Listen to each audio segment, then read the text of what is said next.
All right, let's dive right in. Today, we're going to explore a really profound idea, something that gets to the absolute core of a struggle I think we all know. That feeling of desperately wanting to change, but somehow we keep getting pulled back into those same old destructive patterns. We're going to unpack this through a fascinating dialogue between a teacher and their student, and it gives us an incredible framework for understanding this battle that's happening inside of us. I mean, we've all been there, right? You know exactly what you're supposed to do. You have the best intentions in the world. But then, there's this voice in your head that just seems to hijack everything, derailing all your progress and leaving you feeling totally hopeless. It really is like being a prisoner in your own mind.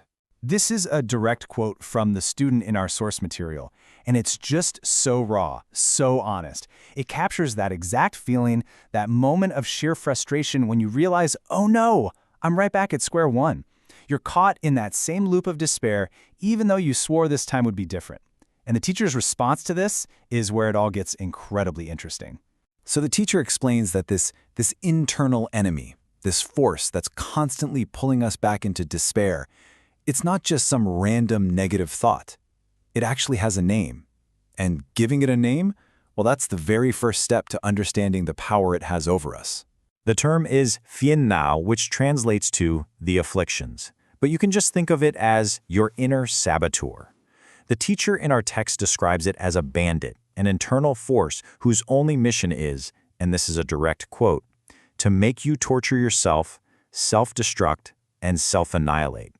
That's the voice, you know? The one that's always whispering it's too hard, you're not good enough, just give up. This line from the teacher is, wow. It's so stark. What they're saying here is that when we listen to phiền, we are actively choosing a path of self-destruction. This isn't something that's just happening to us.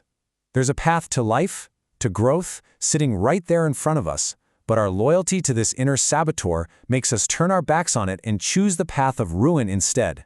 So if phiền is this force that's constantly dragging us down into the abyss, how in the world do we fight back? Well, the source doesn't just point out the problem, it gives us the solution. It introduces this powerful counterforce, a lifeline we can grab onto. And, more importantly, it's a lifeline we can actually build ourselves. Okay, so this is the central conflict right here. On one side, you've got phiền, your saboteur, which runs on fear and impulse. And on the other side, you have what the text calls duyên, which is your lifeline built on a foundation of trust and wisdom. One road leads to ruin, the other leads to real, lasting change. Let's break down duyên.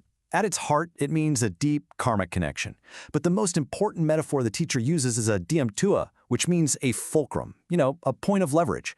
Think about it. You can't lift a giant boulder with your bare hands. It's impossible. But if you have a strong lever and a solid fulcrum, you can move mountains. It's the same idea here. You can't overcome the incredible weight of your own afflictions all by yourself. You need a fulcrum. And this is absolutely crucial. This lifeline isn't some passive fate you just hope for. The source is crystal clear on this. This fulcrum, this deep connection is something you have to actively build. It is constructed through very specific, very tangible actions. So how do you build it? The student lists the ingredients for us. Building that duyên isn't about some huge abstract gesture. No, it's about consistent, intentional actions, showing reverence and respect, acting with obedience and a sense of service, making offerings and expressing praise, and making firm vows. These aren't just nice ideas, they're the actual bricks you use to build a foundation strong enough to change your entire life. Now, not all connections are created equal.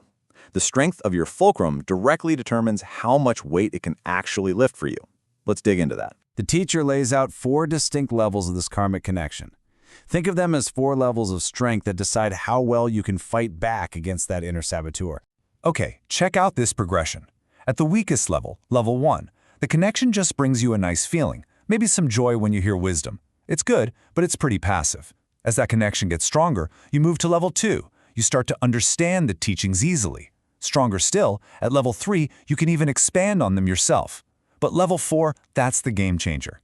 That's when the connection translates directly into action. You can easily act. You don't just think about changing, you actually do it. And that right there is the core dynamic. The whole practice we're talking about is about one thing: strengthening your lifeline. Because the stronger your fulcrum gets, the weaker that voice of your saboteur becomes. It loses its grip on you. So what does this actually look like in practice? Well, to hammer this point home, the teacher tells a truly incredible story from Tibetan Buddhism, a story that shows what absolute, unconditional trust in your fulcrum really means, and the kind of miraculous changes that can come from it. The story is about the great yogi Milarepa. Now, he had done some terrible things in his youth and was desperate to find a teacher who could help him purify all that negative karma.